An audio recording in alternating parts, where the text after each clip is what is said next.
And welcome back to Hannity's America. With the presidential election just about a month away, the economic crisis facing our country is a serious situation that both candidates say they are committed to fixing. But Democratic nominee Barack Obama may have closer ties to this debacle than he wants to admit. The United States is facing its biggest economic crisis since the Great Depression. Financial institutions are going bankrupt. The stock market is reeling, and families all over the country are losing their homes. With the presidential election just weeks away, rescuing the economy is by far the most important issue facing the candidates. Democratic nominee Barack Obama likes to blame the economic crisis on President Bush and the Republicans, but it's actually the Democrats whose fingerprints are all over this mess, and it's the Illinois senator himself who has ties to this shameful debacle. It all started in the 1990s when greedy mortgage companies started handing out loans to people who clearly couldn't afford to pay them back. Now, I'm no economist, but isn't that Finance 101? It was Fannie Mae and Freddie Mac that bought up a lot of those subprime loans. As a result, both mortgage giants beefed up their portfolios with billions of dollars in risky loans, many of which were destined to fail. Top executives, well, they continue to take their sky-high salaries until earlier this month when Fannie and Freddie had to be rescued by the federal government. So what does this all have to do with Barack Obama? Well, two of the presidential nominee's advisors are knee-deep in the Fannie Mae mess. Longtime Washington Democrat James Johnson was the CEO of Fannie Mae from 1991 to 1998.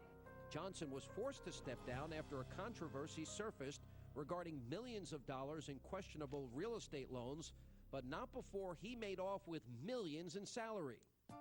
But despite Johnson's shady dealings, the Obama campaign has asked him to be an advisor on the panel that vetted possible running mates for the presidential candidate. As a matter of fact, he led the selection process. Now back to Fannie Mae. Former Clinton budget director Franklin Raines picked up where Johnson left off. Raines was CEO of Fannie Mae from 1999 to 2004. It was on his watch that Fannie Mae started buying billions in risky mortgages, and those deals netted Raines, get this, a cool $90 million in his 5-year reign. According to the Washington Post, Raines was chosen by the Obama campaign to advise them on, get this, mortgage and housing policy. And the dirty dealings go even deeper. Both Raines and Johnson had several personal dealings with Countrywide Mortgage while they were leading Fannie Mae into disaster. As Hannity's America reported some months ago, Countrywide was one of the biggest offenders in the subprime lending mess. And earlier this year, the company had to be rescued by the Bank of America to keep it from completely going under. That was right after its CEO, Angelo Mozillo, sold his stock and took the money and ran. Well, Johnson and Raines were both considered to be, quote, FOA, that's Friends of Angelo, and they were granted sweetheart deals on millions of dollars in personal loans. And for the record, Johnson took out 3 loans and a home equity line of credit from Countrywide, accounting to over $7 million. Now, Raines was a repeat customer, refinancing a $1 million loan several times at well below average rates. And by the way, another high-ranking Democrat served as vice chairman of Fannie Mae while Raines was CEO. And that's Clinton Justice Department official Jamie Gorelick. She's also known as the author of the, quote, Wall of Separation. That's the wall that kept the CIA and the FBI from sharing terror information before 9/11. She took in $26 million during her tenure at Fannie Mae. Now, if Obama's associations with these characters isn't enough, well, here's the kicker. According to the Center for Responsive Politics, the top 3 U.S. senators getting big Fannie and Freddie political bucks were Democrats, and guess who was number 2?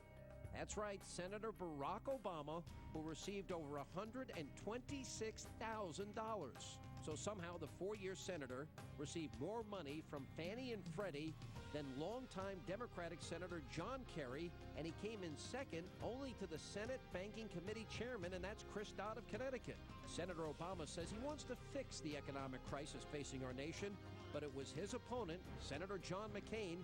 He's the one who sounded the alarm about this impending disaster years before, when Senator McCain joined as a co-sponsor of the Federal Housing Enterprise Regulatory Reform Act of 2005. He said the following, and it's in the congressional record. He said, quote, "If Congress does not act, American taxpayers will continue to be exposed to the enormous risk that Fannie Mae and Freddie Mac pose to the housing market, the overall financial system, and the economy as a whole." Now, that was nearly 3 years ago. Now, Obama would do well to stop trying to point the finger at Republicans for the economic crisis when it's members of his own inner circle that directly are responsible. And coming up next, ever since he started running for the White House, Senator Barack Obama has been backtracking on his word, and you won't believe the number of things that he's flip-flopped on. And then later, Ainsley Earhardt kicks off a new series on alternative energy.